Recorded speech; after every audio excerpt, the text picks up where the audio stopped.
Aca, gimana rasanya bisa main di film musikal bareng sama anak-anak ini? Seru, yang pasti suatu kehormatan karena aku bisa berperan langsung sama idola aku. Gue bener-bener ngedengerin musiknya Andi tuh dari tahun 2000 gitu, jadi kayak dapat kesempatan main di film musikal langsung sama seorang penyanyi yang aku idolain dari dulu, dari aku SMP. Jadi personal banget karena memang Bandin waktu lagi syuting film ini dia ternyata orangnya low-key banget. Sukanya sharing sesuatu yang dia baca. Jadi ternyata Andin tuh bener-bener suka baca orangnya, terus kayak kalau ngobrol apa aja disambungin sama buku yang dibaca gitu. Jadi emang pokoknya aku kayak terinspirasi banyak hal sih sebenarnya, dan untuk berada di film musikal ini dengan undangan Mbak Prita juga sebagai director dan Mas Rio sebagai produser, kami dikasih waktu yang panjang buat reading ya. Betul. Kalau buatku pribadi ini juga sebuah kehormatan untukku karena ini adalah pertama kalinya aku main di film musikal. Kalau biasanya kan kayak di film tapi kapasitasnya sebagai penyanyi, jadi bernyanyi gitu kan. Tapi ini bukan berperan sebagai Andin tapi sebagai orang lain, dan aku harus ada proses readingnya karena ada dialognya di situ gitu. Dan kemudian yang bikin aku senewan / deg-degan / bangga sekali gitu ya, aku dipasangkan dengan Reza dan juga Aca, dimana yang kita sama-sama tahu mereka tuh udah kayak kawakan super banget gitu. Jadi kalau misalnya untuk proses reading segala macam yang tadinya tuh aku kayak super deg-degan banget nih gimana nih gitu, dan ngelihat mereka tuh bisa langsung ketika reading tuh bener-bener membedah perannya, tuh bener-bener membedah gitu, yang kira-kira ini latar belakangnya si Ayu nih gimana ya, anaknya tuh kira-kira sukanya tuh kayak gimana ya gitu, itu dibedah super detail banget sehingga mereka bisa mendapatkan jiwanya si karakter itu masing-masing. Dan aku jadi belajar banyak sekali karena kan aku kan nggak pernah ya berada di dalam sebuah syuting film yang segini panjangnya, padahal pendek juga sebenarnya ya aku ya, tapi buatku nih panjang gitu.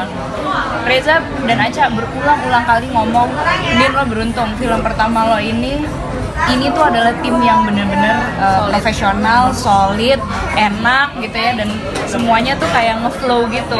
Dan ya mereka kan udah nggak tahu deh puluhan atau ratusan film yang sudah dibintangin. Ya aku merasa sangat beruntung dan sangat. Kalian jadi pemain film sendiri nggak sih? Di luar dari nyanyi ya, kayak main film juga nggak sih sendiri ya gitu? belum berencana, tapi ya nggak tahu, siapa tahu. Iya, menurut aku kayak pasti kebuka sih jalan gitu, kayak karena dunia film sama dunia musik itu saling beriringan ya, dan semua pakai rasa, dan ya kita kayak aku dulunya di dunia musik bisa terjun ke film segala macam, itu juga pasti kan karena rasa itu juga ya. Jadi sebenarnya lumayan takjub juga dengan kalau kesempatan memang untuk yang pertama kali ternyata Mbak Andin dan bisa ngeblend banget, luar biasa sih, kayak ngeblend banget. Menurut aku sih itu Karena ini environment-nya tuh enak banget.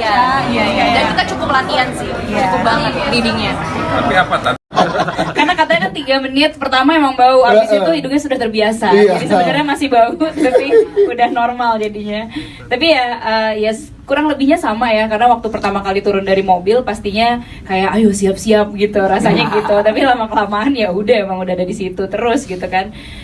Kalau yang buatku yang challenging karena masih dalam trimester pertama kehamilan, waktu itu aku lumayan agak wah nih muntah nggak ya gitu, tapi memang udah dikondisikan gitu, tidurnya cukup banget, terus kayak minum kayak jahe apa segala macam gitu sebelumnya. Pokoknya aku inget banget asistenku tuh waktu itu yang kayak Mbak Andin pokoknya harus jaga badan, jaga ini semuanya gitu. Taunya malah dia yang pingsan gitu. Oke. Siap, terima kasih. Kalau Mbak Aisyah gimana sekaligus menjawab pertanyaan kedua tadi, prosesnya berapa lama sih untuk latihan narinya? Iya, aku pengen komenin yang sampah ini dulu sebenarnya, karena memang ya ketika kami sampai di sana itu kami benar-benar disuguhkan sama pemandangan yang gunung berupa gunung sampah gitu ya. Ada rasa miris juga gitu karena sampai ditutupin sama kain hitam gitu ya. Jadinya memang nggak ada jalan keluar kecuali emang cuma ditutupin gitu untuk baunya yang luar biasa itu gitu.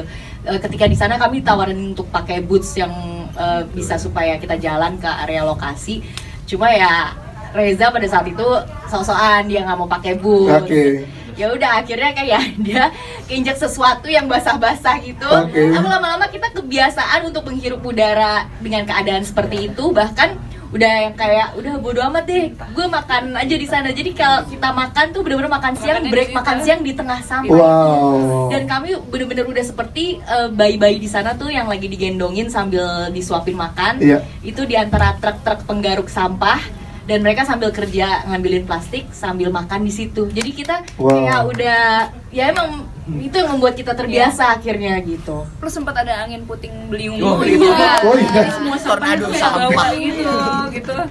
Oke, ini luar biasa. Pemerintah boleh dong ceritain juga ini keseruannya apa dengan totalitas mengambil lokasi syuting yang memang penuh tantangan tadi untuk para pemain. Pemerintah silakan. Kalau saya sih jawabannya beda sendiri ya. Sama Mario juga. Saya pertama kali datang ke sana untuk survei pertama kali itu sebelum ada siapa-siapa, saya disitu cuma ini, nyesel nih aku nulis di sini. Karena aku aja bingung gitu untuk bisa bertahan itu. Tapi akhirnya ya untuk membuat kalau mau believable gitu ya, maksudnya paling tidak aku juga harus berani menghadapi gitu ya. Tapi sulit sekali karena memang aduh itu baunya sih luar biasa sih. Jadi aku bingung kalian ini ketutupan apa gitu. Bau sekali terus tapi yang membuat kita terbiasa itu sebenarnya justru karena ada kehidupan di sana. Oke. Kehidupan di sana yang mereka itu kayak mereka menyebutnya ada warung kopi. Warung kopi itu mereka menyebutnya adalah Starbucks. Gitu. Starbucks di Bantar Gebang yang mana adalah kalau kita lihat tuh benar-benar menyedihkan sih kalau saya. Jadi mereka selain kopi-kopi yang memang mereka bikin gitu, mereka tuh ada nih, mohon maaf sekali ya, ada tumpukan-tumpukan makanan yang kadang kita buang sembarangan gitu ya, masih setengah atau seperempat.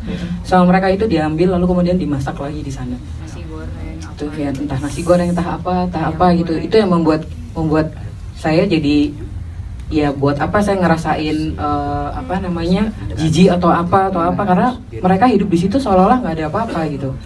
Jadi itu sih sebenarnya yang paling membuat itu otomatis hilang ya, karena campur baur nggak karu-karuan, karena kita pun juga salah tingkah, dalam arti gini, serba salah ketika kita ngerasa kasihan. Mereka tuh happy. Mereka happy banget gitu, mereka makan kayak nggak ada apa-apa gitu. Tapi yang paling seru waktu kita semua kan makan siang. Awalnya tuh hari pertama saya ingat banget, hari pertama syuting bersama semua cast ini, kita makan masih sosokan mau ke mobil kan ya gitu. Lama-lama kita harus ngelewatin semua tumpukan-tumpukannya. Ada tumpukan tisu yang sedih itu kan tisu ya, tisu kayak kita nggak tahu itu bekas apa aja gitu ya. Lewatin itu, jadi akhirnya udah di sini aja deh. Terus akhirnya pertanyaannya adalah buang di mana? Tempat ini habis makan buang. Ya buang aja di sini, orang ini juga tempat sampah. Sampah segini gede mau dibawa lagi. Gitu sih. Siap.